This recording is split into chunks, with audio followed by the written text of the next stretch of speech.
Shalom. Silakan duduk saudara. Amin. Saudara senang hari ini? Wah, saya juga senang saudara.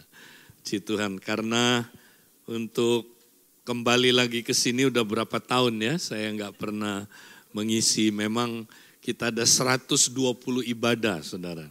Jadi kalau dikelilingin semuanya, setahun nggak selesai saudara ya. Jadi puji Tuhan lah kalau hari ini akhirnya ada di tempat ini, amin. Ya, jadi jangan, Kaidi kenapa sih kejam nggak mau datang ya, bukan saudara. Ya, karena memang ada tugas-tugas keliling. Nah, puji Tuhan saudara dapat kesempatan, saya senang sekali ketemu dengan saudara. Apa kabar saudara? Wow, saya senang sekali melihat ya minggu depan kita akan ada 3 ibadah ya. Saudara mau mendukung ini? Saudara semangat enggak? Semangat ya, puji Tuhan. Nah saudara, hari ini saya mau memulai membahas tentang tema kita saudara ke depan, Strong Builders. Ya, bagaimana kita menjadi pembangun-pembangun yang kuat. Ya. Nah, bagaimana di dalam Alkitab bicara tentang membangun saudara? Jarang sekali ayatnya ya menjelaskan kita membangun diri kita sendiri, jarang. Ada beberapa ayat tapi enggak terlalu banyak. Ya, contohnya, bangunlah dirimu di atas dasar imanmu yang amat teguh ya dan yang amat suci, dan katanya apa saudaraku, serta berdoalah di dalam roh. Nah, itu ada ayatnya, bangun dirimu. Tapi ingat, mu-nya itu jamak saudara. Ya, tapi itu ada konotasi kita bangun diri kita. Kita bangun iman kita. Kita bangun diri kita di atas dasar iman yang kuat. Ya, hal-hal yang basic, puji Tuhan. Tapi kebanyakan di dalam Alkitab saudara, kata bangun itu pasif. Biarlah kamu dibangun. Artinya dibangun orang lain yang bangun saudara. Nah, saudara bangun orang lain bangun saudara. Jadi sebenarnya lebih banyak di dalam Alkitab saling membangun. Salah satu contohnya, kenapa kita bertemu dalam ibadah? Ya, apa tujuannya kata Paulus, apabila tiap-tiap kali kamu berhimpun hendaklah masing-masing mempersembahkan sesuatu. Terakhir dia bilang, tetapi hendaklah semuanya dipergunakan untuk membangun. Nah, membangun di situ saudara, membangun orang lain. Amin. Dan orang lain bangun saudara atau saling membangun. Karena kata membangun di situ oikodomeo artinya membangun rumah Tuhan. Membangun rumah. Ya, kita kayak keluarga. Saya bangun kamu, kamu bangun saya. Saya bangun kamu, kamu bangun saya. Jadi lebih banyak di Alkitab membangun itu adalah saling saudara. Saling. Nah, jadi sebelum kita bicara tentang strong builders, saudara harus punya komunitas. Ya, ini dia, kita lihat saudara, di mana saudara hidup dalam komunitas yang saling membangun. Saudara udah punya belum wadahnya di mana saudara bisa saling membangun? Karena membangun itu ternyata bukan hanya membangun diri sendiri. Itu enggak cukup.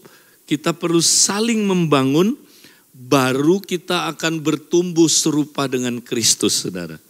Itu dia. Jadi hari ini saya mau berbicara tentang komunitas saling membangun yang penting sekali kita mesti ada dan hidup di dalamnya. Tiap orang. Kenapa, saudara? Karena inilah cara pemuritannya orang Yahudi. Yesus itu menggunakan sistem pemuritannya Yahudi. Nah, sistem pemuritan Yahudi saudara menggunakan yang namanya hafruta. Ya. CH ini ya dibacanya contohnya ehad. Nah, pakai CH ya. Atau kalau bahasa Indonesia pakai H aja enggak apa-apa. Ya, ada juga bahasa Inggrisnya mereka pakai H. Ya, enggak apa-apa saudara. Hafruta. Nah, hafruta artinya berasal dari kata hafer yang artinya teman. Jadi tiap orang Yahudi saudara harus hidup di dalam hafruta. Nah hafruta ini persahabatan, persekutuan itu artinya. Nih lihat, ini hafruta.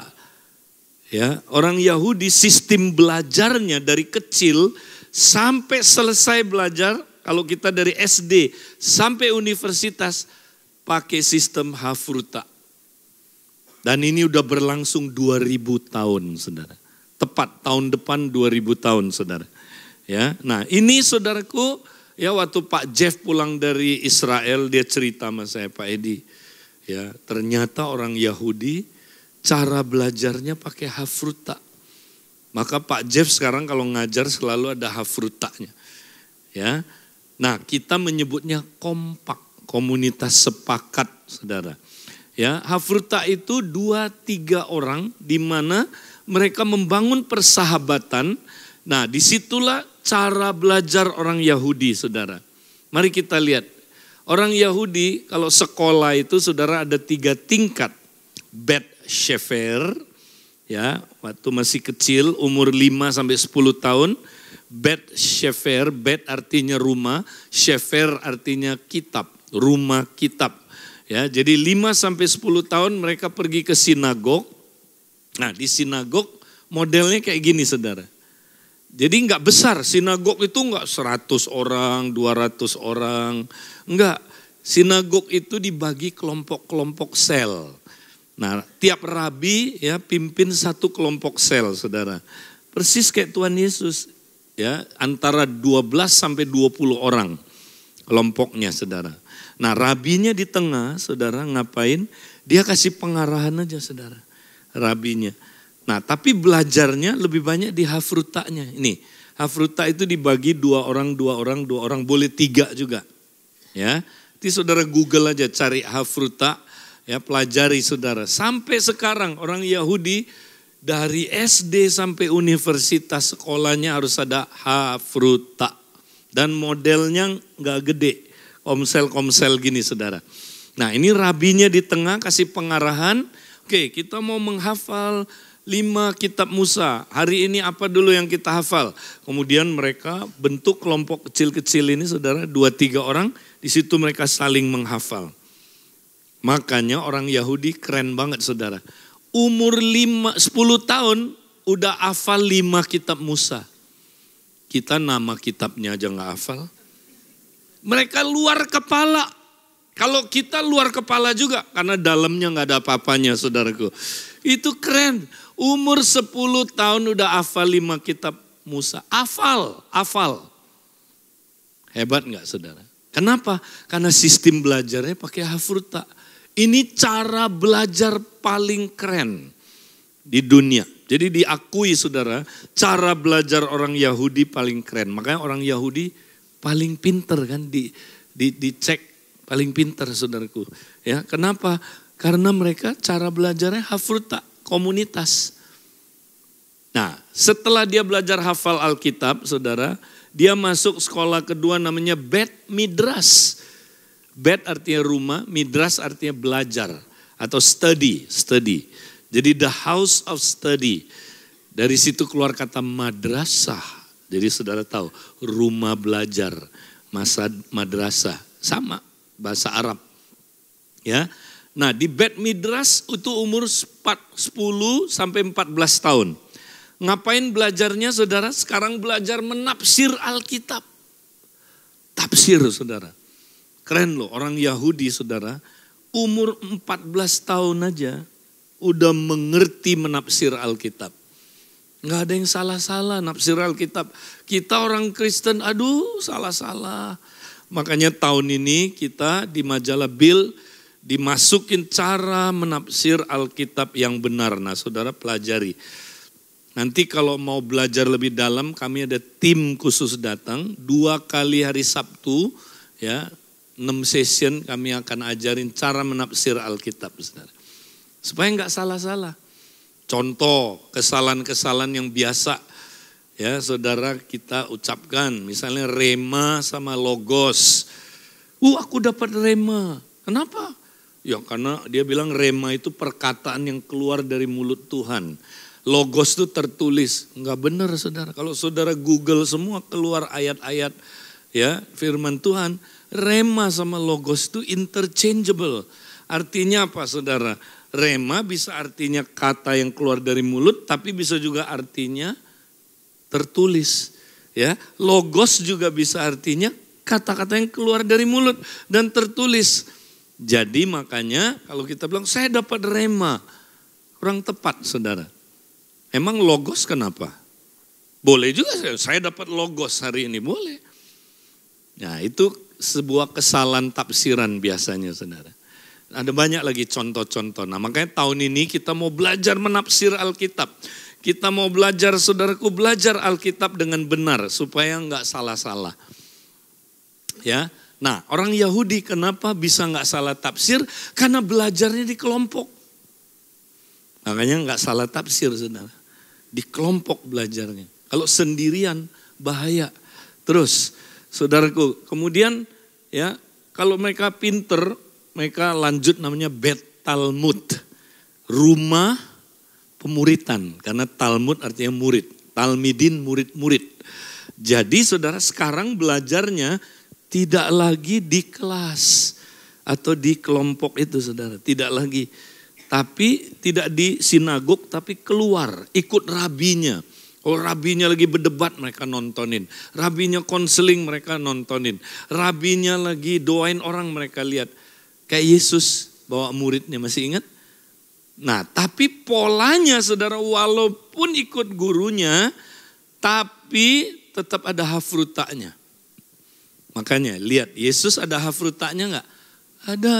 Dua orang yang diutus keluar sama dia. Masih ingat? Nah itu saudara. Jadi pola Yesus itu ambilnya dari pemuritan orang Yahudi. Jadi kita contoh aja saudara. Ini pemuritan yang Alkitabiah. Ya, harus ada hafruta. Nah tujuannya saudara sekolah yang tertinggi adalah menjadi serupa dengan rabinya. Sampai mereka bisa kayak rabinya. Jadi Paulus itu ikut Gamaliel tujuannya supaya dia jadi sama seperti Gamaliel. Ya, demikian juga kita saudara. Kita ikut rabi kita namanya Yesus. Tujuannya supaya kita jadi serupa dengan Yesus. Rabi kita. Ada yang bilang amin? Jadi rabi saudara bukan pemurid saudara. Yesus rabi saudara. Saudara jadi murid dia bukan murid pemurid saudara. Pemurid saudara cuman alat aja menjadikan saudara muridnya Kristus. Ya, nah ini mesti jelas saudara, pemuritan mesti jelas konsepnya. Nah kita lihat, jadi kenapa hafruta saudara? Karena ini sistem pemuritan yang sangat powerful. Orang Yahudi saudara mendasarinya dengan ayat ini. Besi menajamkan besi, demikianlah orang menajamkan sesamanya saudara.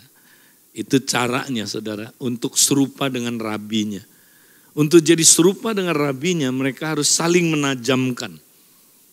Ya, seperti besi saling menajamkan. Ya. Nah, ini mulainya kapan? Dari tahun 20 Masehi saudara. Jadi zaman siapa? Hafruta dimulainya. Zamannya Tuhan Yesus, ngerti ya? Ya, zamannya murid-murid, zamannya Paulus, zamannya semua murid-murid zaman itu saudara. Udah 2000 tahun, tahun depan tahun 2020 kan, udah 2000 tahun dipraktekin hafruta ini saudara. Ini dia contoh hafruta.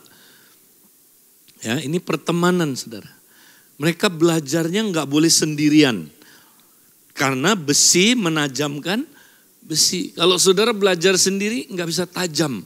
Belajar sendiri nggak bisa terbentuk sesuai dengan yang Tuhan mau. Ya, makanya jangan belajar sendiri. Nah kita selama ini aneh belajarnya sendiri. Ya kan pemuritan itu apa? Oh gue bisa belajar di Google. Ya belajar di Google. Salah nggak? Nggak salah, boleh aja. Tapi nggak komplit. Karena itu bukan besi menajamkan besi. Ya. Oh aku udah pemuritan Pak, udah pemuritan. Kapan? Itu di Pria Sejati, aku udah ikut Pria Sejati, udah pemuritan. Padahal di Pria Sejati diajarin satu arah. Ada hafrutanya, Ada, tapi sebentar aja. Waktu di camp, pulang dari situ, selesai. Ya kan?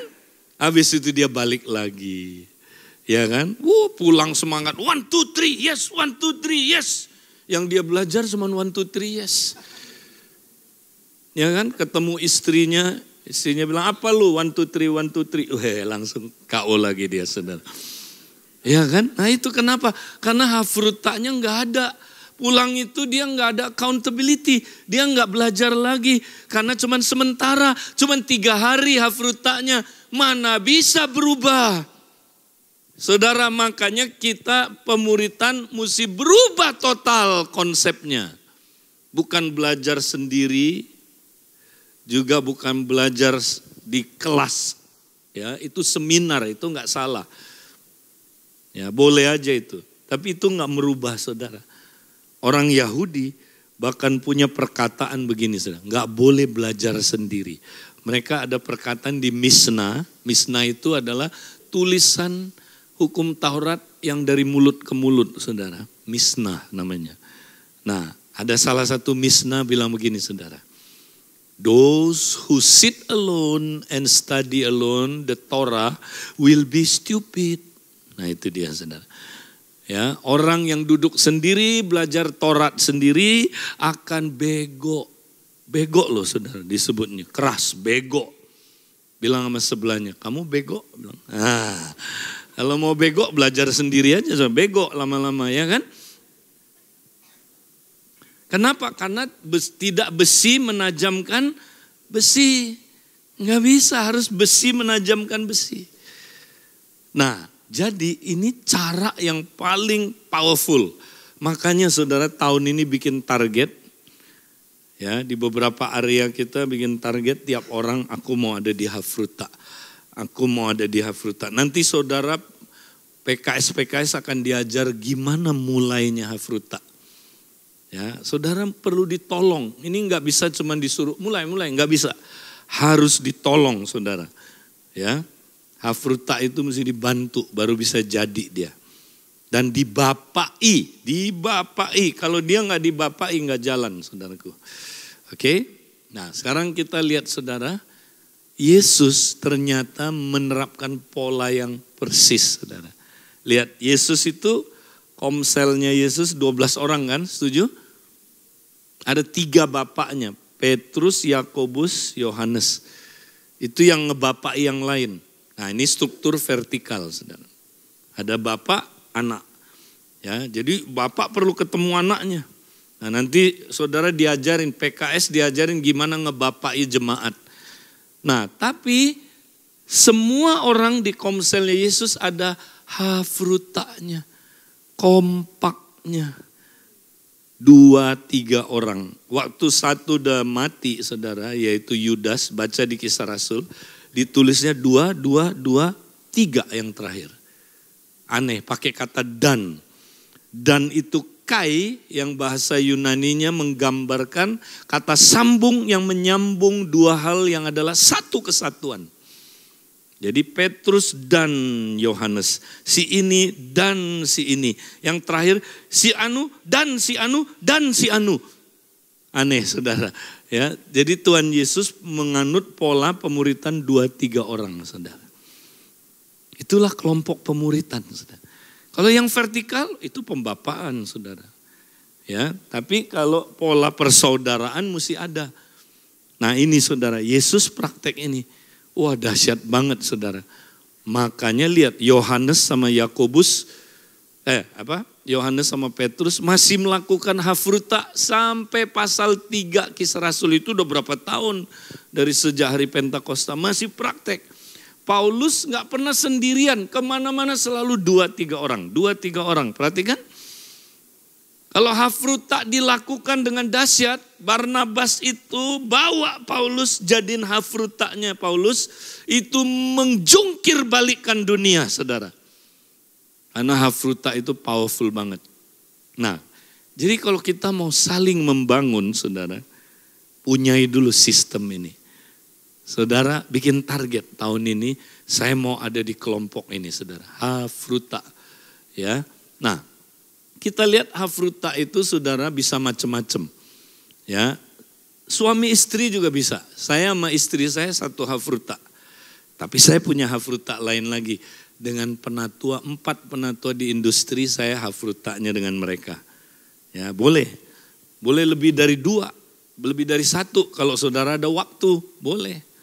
Nah karena saya traveling sering, saya sama istri saya paling cocok. Kenapa? Di mana-mana kami waktu traveling kami bisa melakukan hafruta. Tapi harus disiplin, tiap minggu ketemu. Dan tiap hari accountability saudara. Ya, tiap minggu harus ketemu. Ya, kalau nggak ketemu mah bukan hafruta dong. Murid-murid itu belajar malah tiap hari. Tiap hari saudara. Nah lewat sosmed kita tiap hari. Ya, nah saudara, saya dengan istri saya mengalami breakthrough yang banyak saudara. Perubahan-perubahan yang banyak karena besi menajamkan besi. Luar biasa saudara. Saya diberkati sekali ya. Dengan penatua-penatua kami mengalami breakthrough. Khususnya waktu sejak kami praktek ini. Jadi suami istri boleh. Tapi saya kasih warning. Suami istri kalau belum pulih benar-benar, jangan dulu suami istri. Karena nggak jalan. Nanti sharing-sharing terluka marah. Udah gak usah lagi. Kompak-kompak. Ngapain kompak? Gak usah lagi. Nah itu dia. Akhirnya mereka kompak untuk tidak kompak. Oke? Saudara mengerti? Nah jangan gitu ya. Jadi kalau belum pulih, kami menganjurkan jangan dengan orang lain. Tapi kalau udah mulai pulih, justru cepat banget pulihnya. Ketika hafruta dengan suami istri, saudara. Itu pengalaman yang saya lihat. Ya. Nah, jadi kalau single harus sejenis nih, sejenis. Ya, single tolong nggak boleh nggak sejenis. Nanti follow up, lama-lama follow me. Nah itu dia, nggak boleh ya, karena bisa terjadi nanti hal-hal yang nggak baik. Oke? Nah saudara kita lihat sekeluarga boleh, suami, istri, anak, Yesus ada di tengah-tengahnya saudara. Karena Yesus mau bangun pola yang sama, dia rabi. Dulu dia ada di tengah-tengah muridnya melakukan pemuritan saudara. Ya, di mana dia bangun hafruta. Yesus visinya bukan hanya rasul-rasulnya dimuridkan. Dia mau seluruh dunia menjadi muridnya. Ada yang bilang amin? Nah polanya gimana? Harus pola yang sama seperti yang dia lakukan terhadap rasul-rasul. Baru kita gereja kerasulan. Saudaraku, dia harus sama polanya. Makanya dia mau bangun di mana-mana. Nah caranya gimana? Yesus gak bisa dibagi-bagi waktu itu. Yesus kan cuma bisa hadir 1 kali di waktu tertentu, ya di tempat tertentu. Makanya Yesus bilang gini, lebih baik kalau aku pergi. Karena ketika aku pergi, Roh Kudus akan turun. Yesus akan ada di mana-mana. Ada yang bilang amin saudaraku? Wow, dia ada di mana-mana. Di komselnya saudara, di kompaknya saudara. Makanya dia bilang 2-3 orang berkumpul dalam namaku. Aku hadir di situ saudara. Yesus hadir ngapain?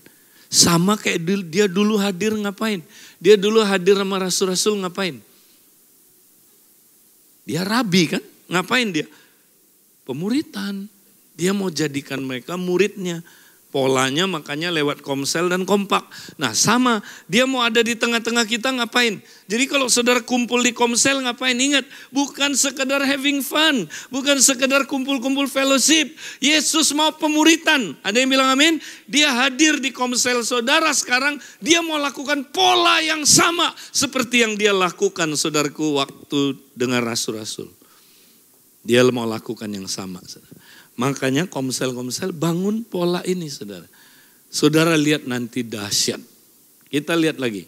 Next. Nah saudara, jadi hafruta itu intinya gini. Yesus kalau ada di tengah-tengah kita dia ngapain? Dia memuridkan kita. Setuju? Karena dia rabinya kan. Jadi dia yang memuridkan kita. Bukan kita yang memuridkan orang lain. kita alat menjadikan orang murid. Murid siapa? Murid dia. Nggak ada ayatnya. Ya, Yesus kan bilang, jadikan sekalian bangsa muridku. Bukan muridmu. Bukan muridmu, muridku. Nah, jadi konsepnya gini. Kristus memuridkan kamu lewat saya. Ada yang bilang amin? Kristus memuridkan kamu lewat saya. Coba tunjuk sebelahnya bilang, Kristus memuridkan kamu lewat saya. Cukup? Enggak lah, saya siapa yang muridin?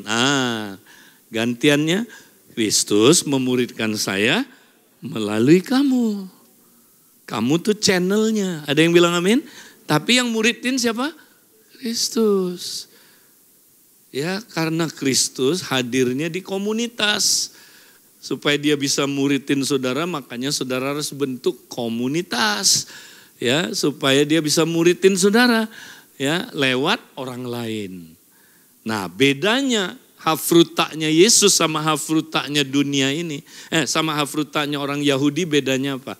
Hafrutaknya orang Yahudi tidak ada misi khusus, misi kerajaan Allah. Tapi kalau hafrutaknya Yesus ada misi kerajaan Allah, saudara.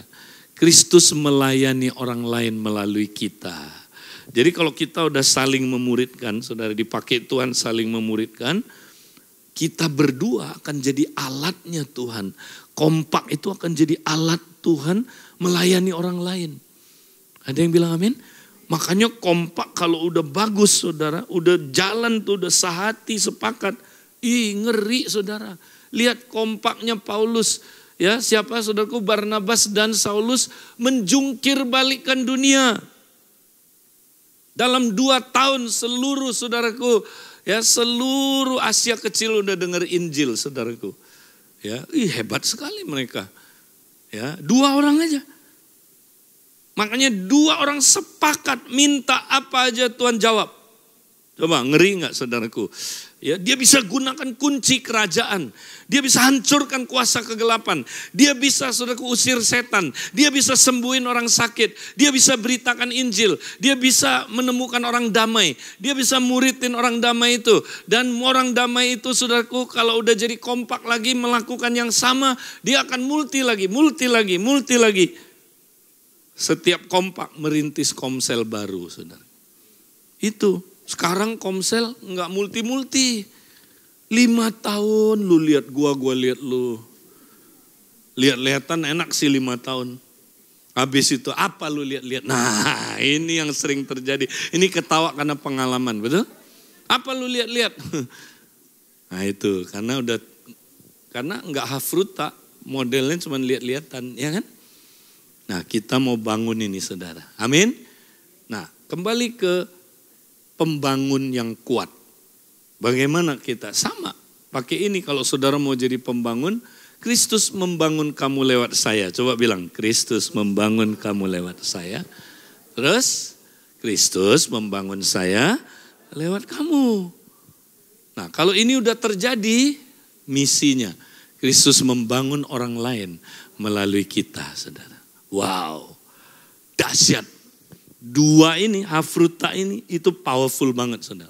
Powerful banget. Ya, saya berdoa supaya saudara jadi hafruta yang demikian. Ya, saudara ini sangat luar biasa. Nah sekarang saudara, apa yang terjadi ya pada waktu kita kumpul Tuhan ada di sana. 2-3 orang berkumpul Tuhan ada di sana kan. Nah apa yang terjadi saudara? Inilah yang tadi itu, besi menajamkan besi, demikianlah manusia saling menajamkan saudara. Ya, manusia menajamkan sesamanya. Ya, saudara lihat. Jadi Kristus hadir itu ngapain saudara? 2-3 orang berkumpul dalam namaku, aku ada di situ. Nah kita akan lihat nanti dalam nama ini artinya apa? Apakah cuman artinya, yuk kita kumpul dalam nama Yesus. Udah, kita udah sebut nama Yesus, berarti kita udah kumpul dalam nama. Bukan, nah banyak orang gak ngerti, saudara. Bukan hanya itu, gak salah itu diucapkan, gak salah. Ya, tapi waktu Yesus ada di tengah-tengah kita, saudara, dan kita kumpul dalam nama, nah ayat ini terjadi. Besi menajamkan besi, orang menajamkan sesamanya, saudara. Terjadi, ya. Nah, artinya apa, saudara? Coba lihat, semua alat-alat besi, entah itu gergaji, ya, pisau, pedang, kampak, pahat, apalagi saudara, gunting, sabit. Saya mau tanya, cara bikinnya gimana? Harus ada di tangan pandai besi, setuju? Saudara tahu pandai besinya adalah Yesus. Waktu saudara kumpul, dia pandai besinya. Nah, supaya bisa jadi pisau, nggak gampang nih. Pisau bikinnya dari ini nih. Nih, dari batangan yang belum tajam, besi tapi dibakar. Ya, nah dia bisa jadi pisau yang tajam kalau besi memukul dia. Setuju? Pang, pang, pang. Bakar lagi saudara. Pang, pang, baru dia jadi. Kita nggak jadi serupa Kristus kalau nggak pernah besi menajamkan besi. Nggak jadi. Nggak bisa sendirian belajar di kamar jadi apa? Jadi rusak, jadi bego. Nah itu tadi itu saudara. Ya kan? Nah kita sekarang ada di gereja yang cuman kumpul. Makanya saudara, aduh gereja sekarang sedih deh. Kumpul dengerin khotbah pulang habis itu nggak ada hafrutanya. Mana bisa belajar.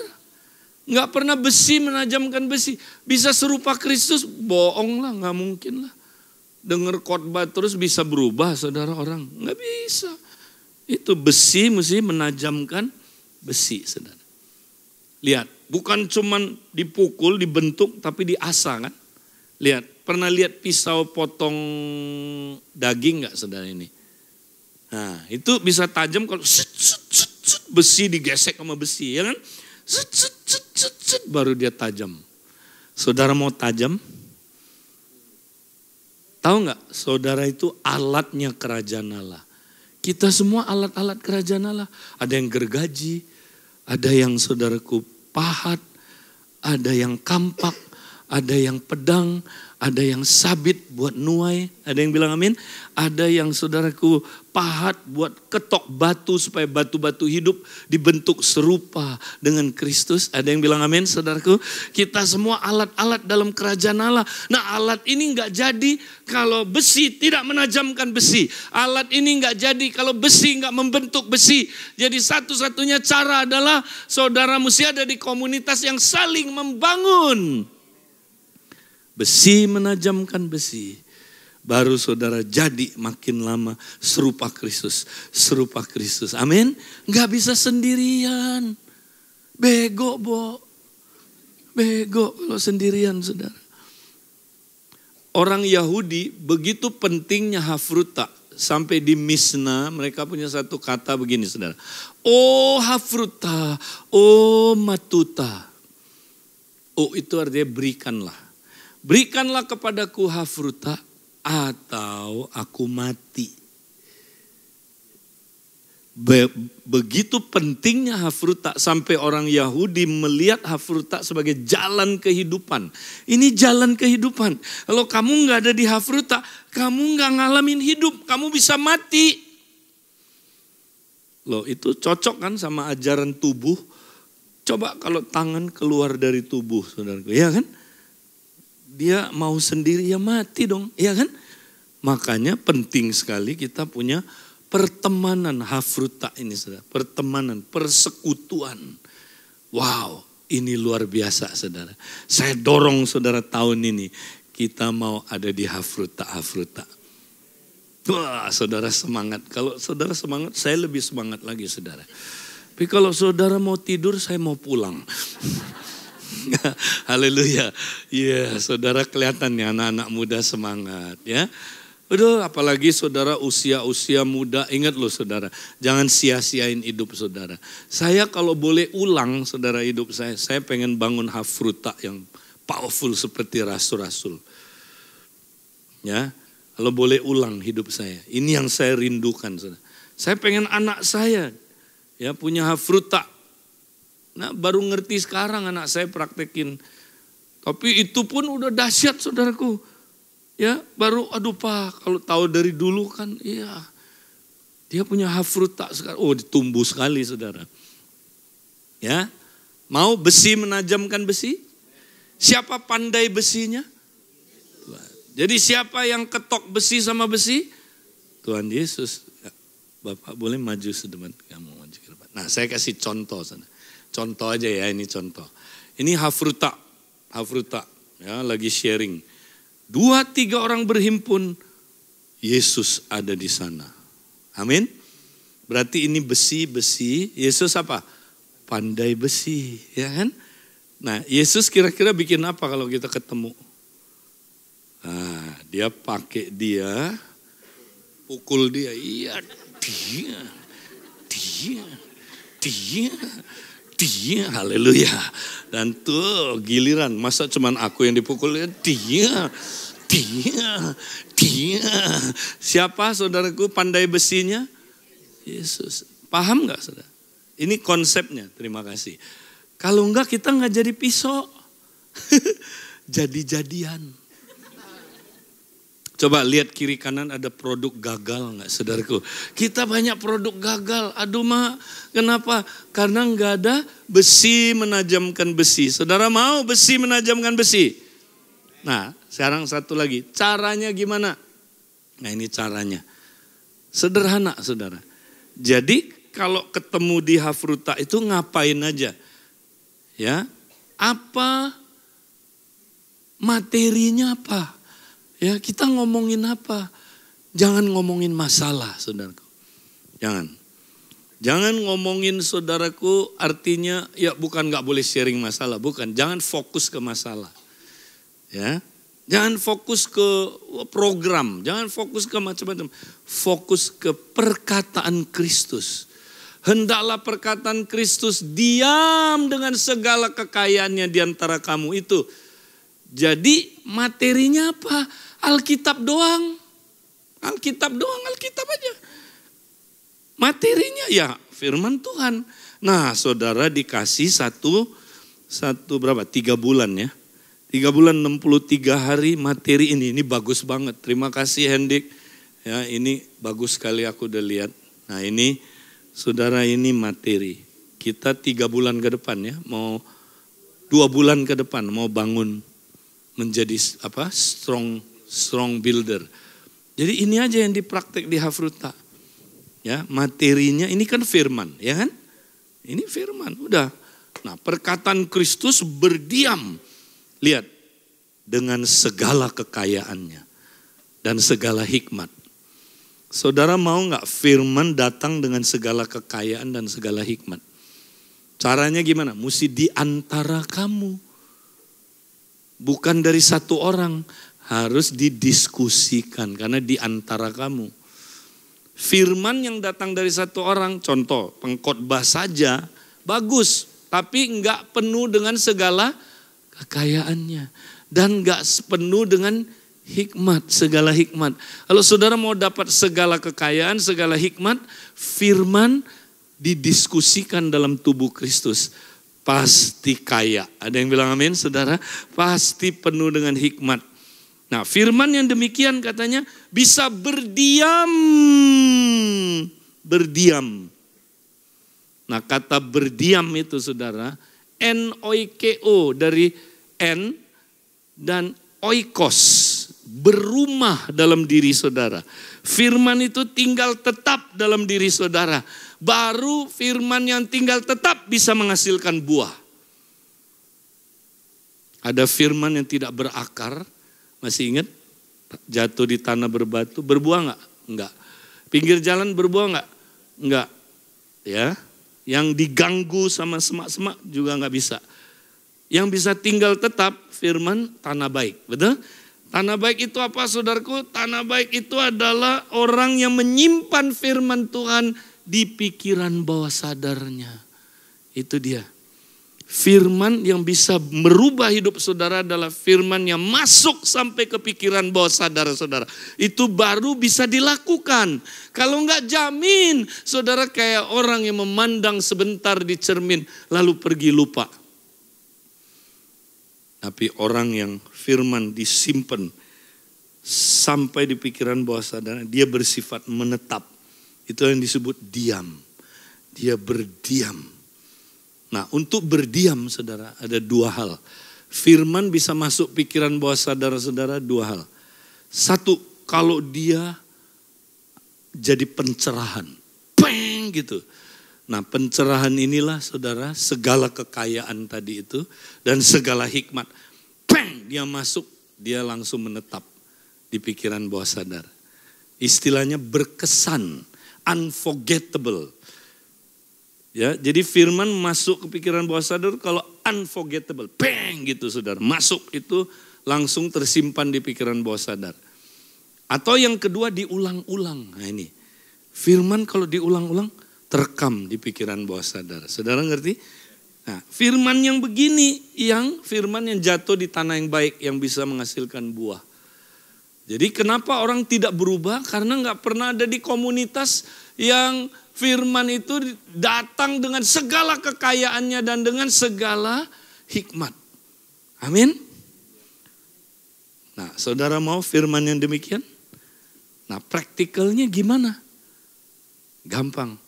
Praktikalnya ini dia. Ya, dia bilang sambil menyanyikan mazmur, kidung puji-pujian, nyanyian rohani, kamu mengucap syukur kepada Allah di dalam hatimu. Jadi sambil sharing hatinya bersyukur terus saudara.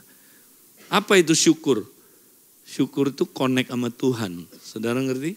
Connect sama Tuhan terus. Karena lewat syukur saudara sadar akan kehadiran Tuhan.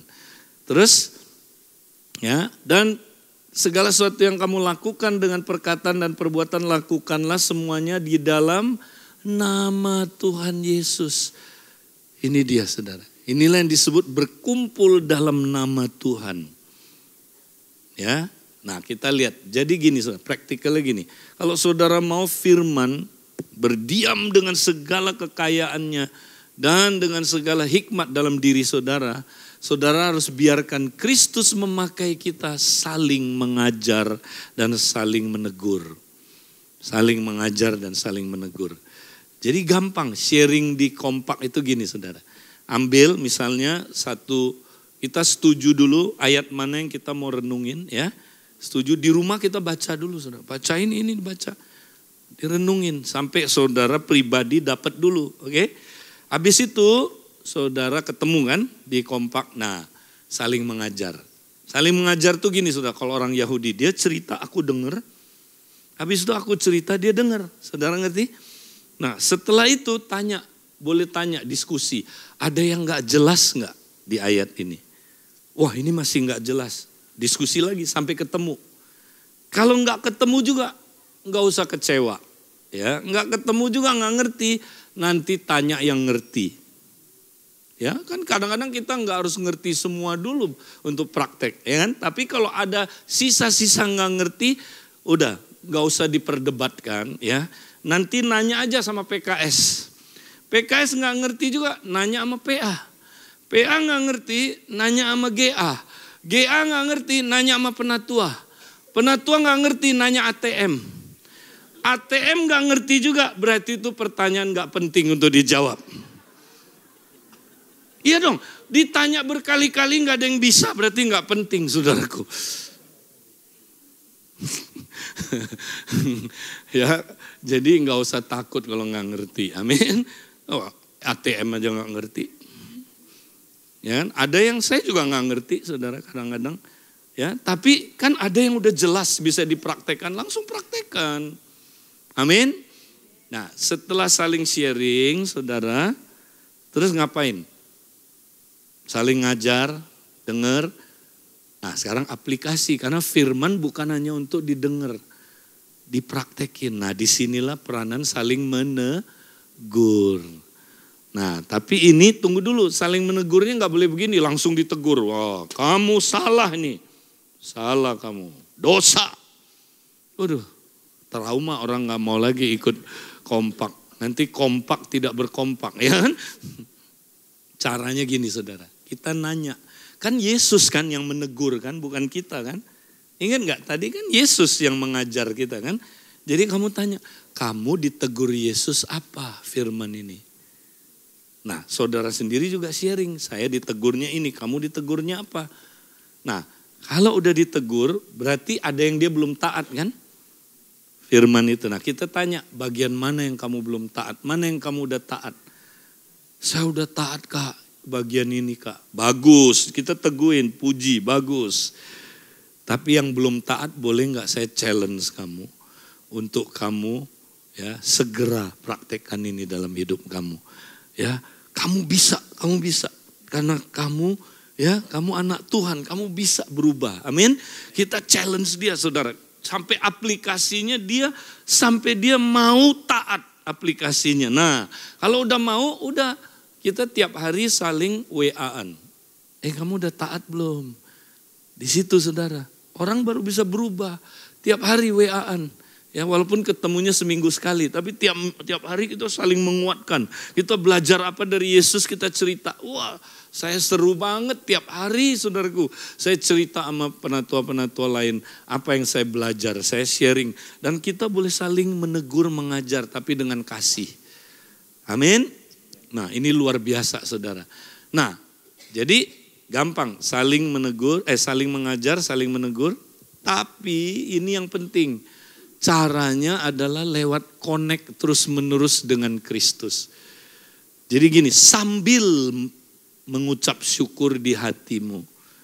Itu maksudnya sementara sharing, saudara terus hatinya mengucap syukur. Latihan nih saudara mengucap syukur. Karena mengucap syukur itu adalah cara untuk menyadari kehadiran Tuhan. Ku masuki gerbangnya dengan hati bersyukur, halamannya dengan pujian. Artinya kalau aku masuk hadirat Tuhan dengan darah Yesus, tapi dengan membawa pujian, dengan membawa syukur, aku akan rasakan kehadirannya. Ada yang bilang amin? Aku akan sadar akan kehadirannya.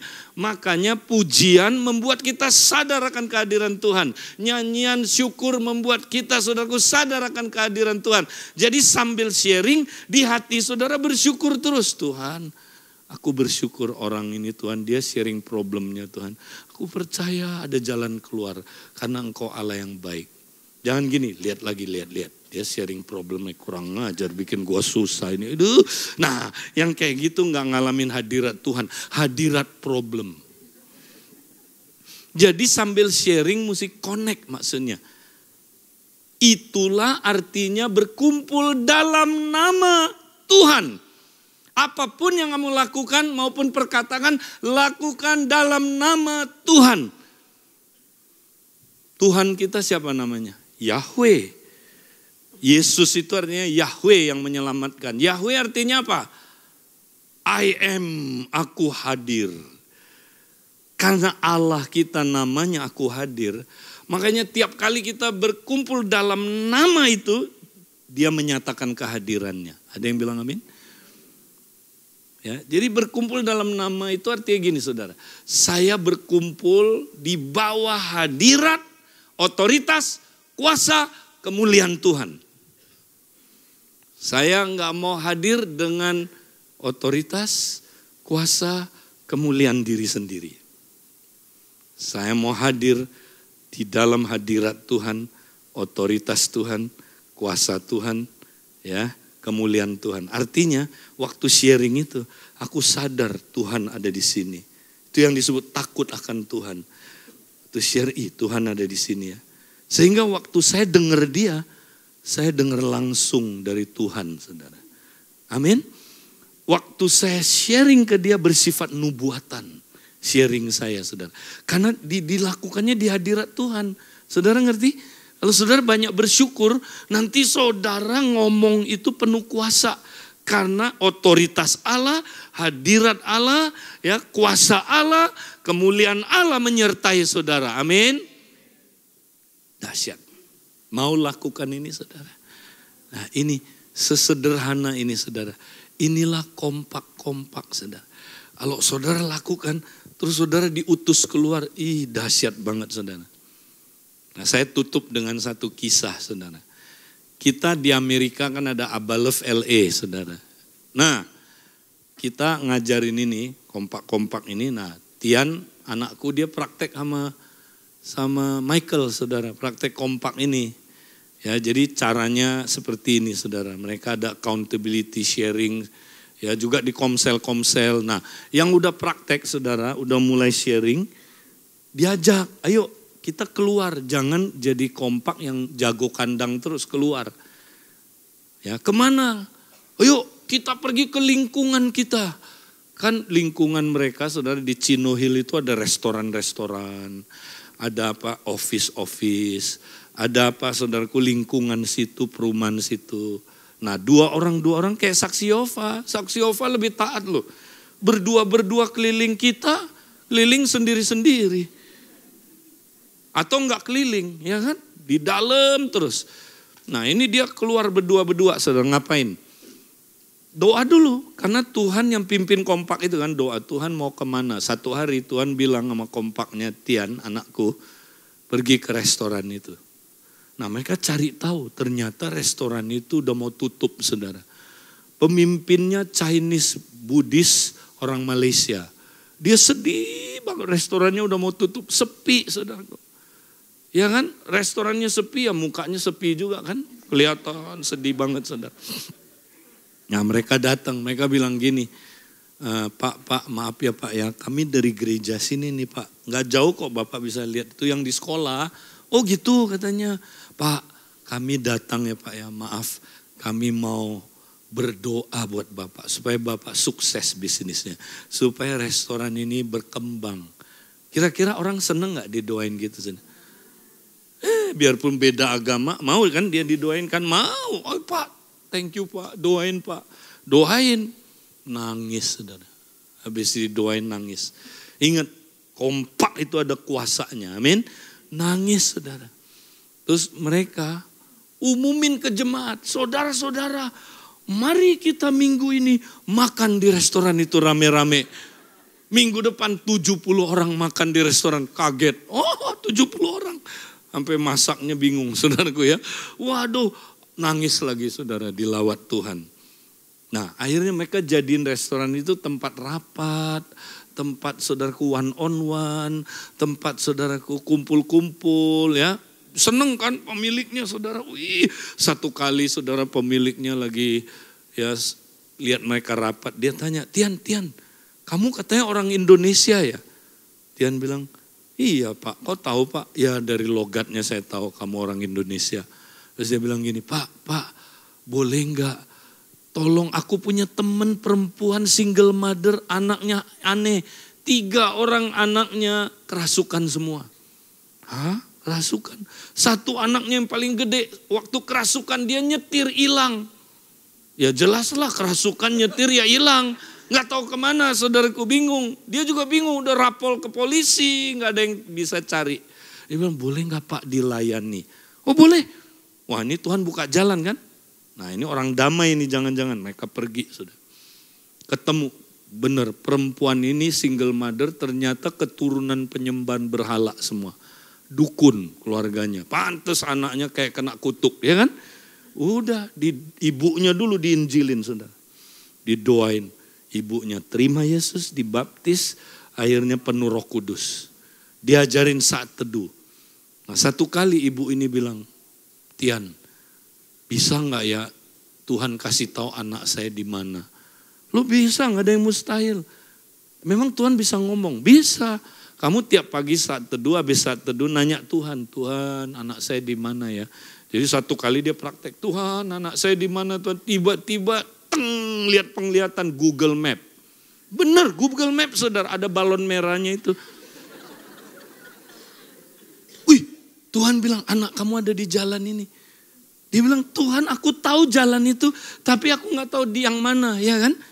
Zet penglihatan kedua ada banner bisnis biru. Saya lupa tulisannya apa. Tuhan kasih lihat anak dia ada di bawah banner itu saudara. Dia langsung lari ke mobilnya, bawa mobilnya, masukin Google Map. Nah ini asli GPS yang asli. Kalau yang tadi God's Positioning System, ini Global Positioning System. Di Indonesia juga ada GPS, ada. Gunakan penduduk setempat. Nah itu beda lagi. Itu GPS yang beda saudara. Akhirnya saudara, dia nyetir ke tempat itu. Bener loh saudara, di bawah banner anaknya ketemu. Gimana gak nangis saudaraku? Nah itu pemilik restoran itu sampai sekarang saudara gak jadi tutup. Laku, seneng. Kita kalau datang diskon. Haleluya. Ini berkatnya kalau praktek kompak saudaraku ya. Diskon bisa sampai 20%. Haleluya. Di lingkungan situ tiap minggu ada 5 orang sampai 10 orang datang sekarang. Ya, mereka kalau ditanya, Pak gereja mana Pak? Oh Abah Love ya? Oh itu gereja bagus katanya, kesana itu katanya. Ya, jangan sampai dibilang, oh Belesa ya yang suka bikin macet. Ya, oh itu ya, iya yang suka bikin macet. Ah, jangan gitu saudara. Ya terkenalnya bikin macetnya. Saudara kompak-kompak mesti jadi berkat. Ada yang bilang amin? Dahsyat kalau saudara bangun kompak-kompak. Mau hidup dalam kompak saudara? Ya, saya mau doakan saudara. Nah saudara yang mau hidup sebagai murid, saling membangun menjadi strong builders.